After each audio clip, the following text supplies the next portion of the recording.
Hello friends, இந்த வீடியோவில் நம்ம அடுத்த டாபிக் பார்க்குறோம். என்னென்னா டைப்ஸ் ஆஃப் டெபாசிட். என்னென்ன மாதிரிலாம் வந்து டெபாசிட்ஸ் நம்ம ரிசீவ் பண்ணலாம் அப்படின்னு சொல்லி பார்க்குறோம். ஃபஸ்ட்டு டைப் வந்து deposit from members.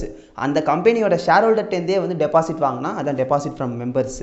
Deposit from பப்ளிக்னா ஜென்ரல் பப்ளிக்லேருந்து நம்ம வந்து டெபாசிட் வாங்குறோம்னா அதுக்கு பேர் டெபாசிட் ஃப்ரம் பப்ளிக். ஒரு கம்பெனி என்ன மாதிரி வந்து டெபாசிட் வாங்கலாம், ரெண்டு டைப் ஆஃப் டெபாசிட் பார்த்துருக்கோம். எந்தெந்த கம்பெனி எந்தெந்த மாதிரி டெபாசிட் வாங்கலாங்கிறத நம்ம பார்க்குறோம். ஃபஸ்ட்டு ப்ரைவேட் கம்பெனி வந்து அக்செப்ட் டெபாசிட் ஃப்ரம் மெம்பர் மட்டும்தான். மெம்பர்கிட்டேருந்து மட்டும்தான் பணம் வாங்க முடியுமே தவிர பப்ளிக்டேருந்து வாங்க முடியாது.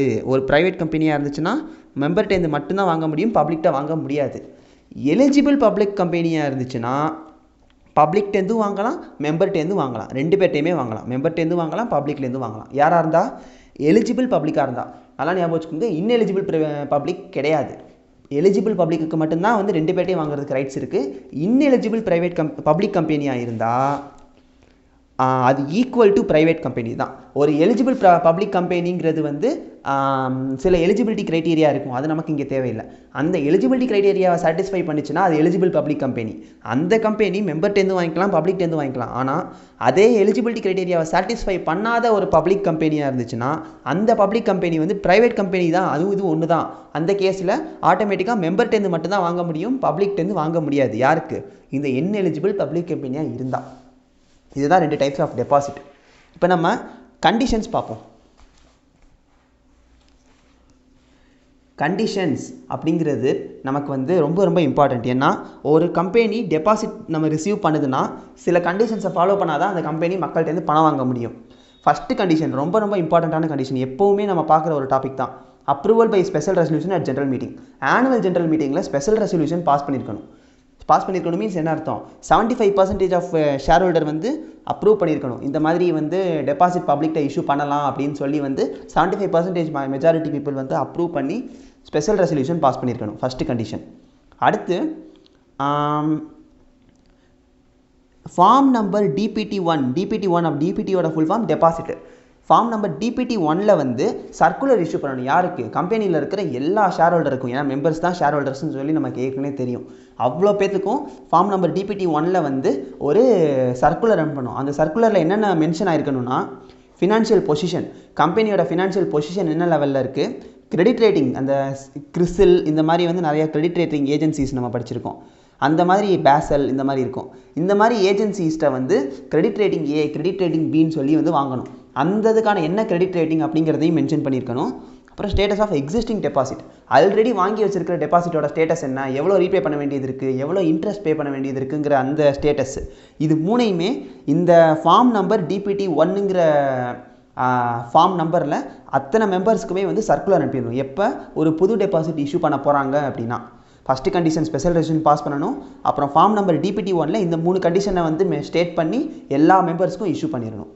அடுத்து இந்த ஃபார்ம் நம்பர் DPT1 இஷ்யூ பண்ண 30 நாளுக்கு முன்னாடி, இப்போ வந்து இன்றைக்கி வந்து ஃபார் எக்ஸாம்பிள் வந்து 20 ஜான்வரின்னு வச்சுப்போம். இன்றைக்கி வந்து 20 ஜான்வரினா இந்த 20 ஜான்வரி தான் வந்து ஃபார்ம் நம்பர் DPT1 இஷ்யூ பண்ணுறோன்னா ஷேர் ஹோல்டர்கிட்ட இஷ்யூ பண்ணுறதுக்கு 30 நாளைக்கு முன்னாடி 20/12/2020 30 நாளைக்கு முன்னாடி என்ன பண்ணியிருக்கணும், அந்த DPT1ஓட காப்பி இருக்குது பார்த்தீங்களா, அந்த காப்பியை வந்து ரெஜிஸ்டர் ஆஃப் கம்பெனிஸ்ட்டை ஃபைல் பண்ணியிருக்கணும். யாருக்கு? ஷேர் ஹோல்டர்கிட்ட DPT1 வந்து 30 நாளைக்கு முன்னாடி, இவங்களுக்கு இஷ்யூ பண்ணுறதுக்கு 30 நாளைக்கு முன்னாடி வந்து இந்த ROCட்ட வந்து அதோட காப்பியை ஃபைல் பண்ணியிருக்கணும். அடுத்து சில கேபிட்டல் அடிக்வசி நார்ம்ஸ் வந்து சொல்லியிருக்காங்க. இது என்னென்னா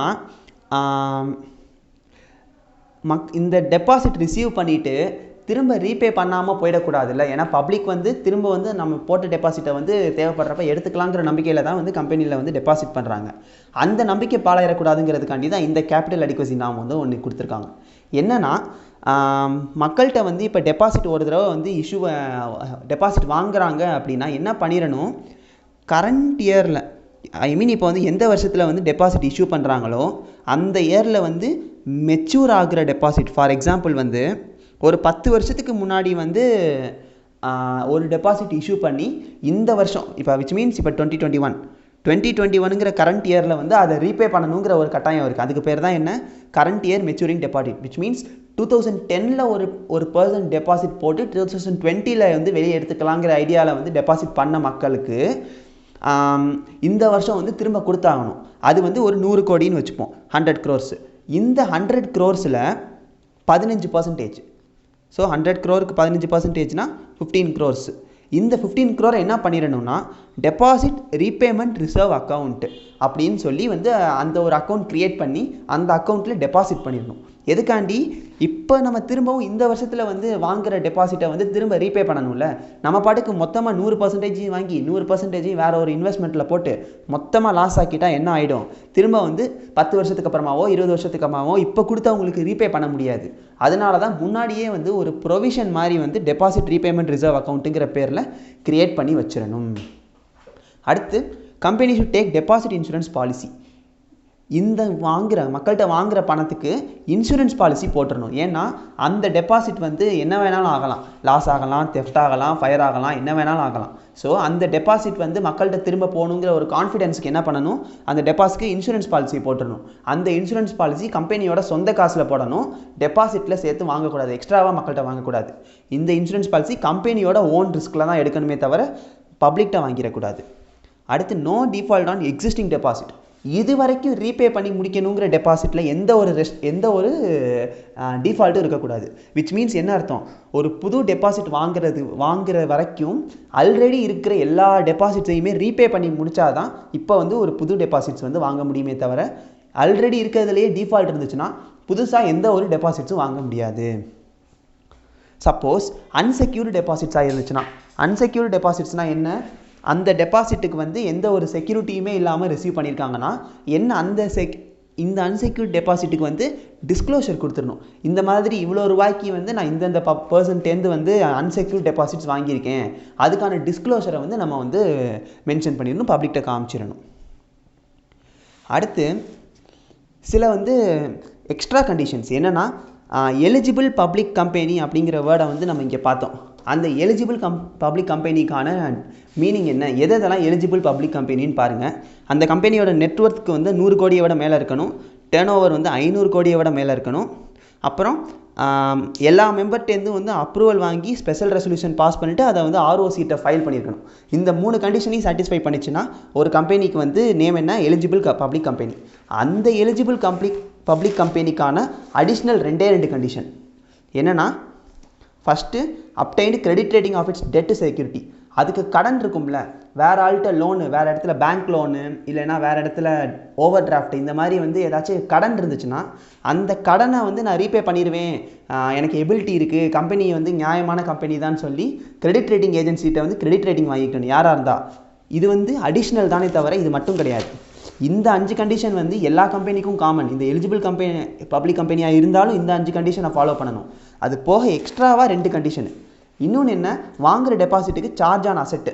இது என்ன அர்த்தம்னா,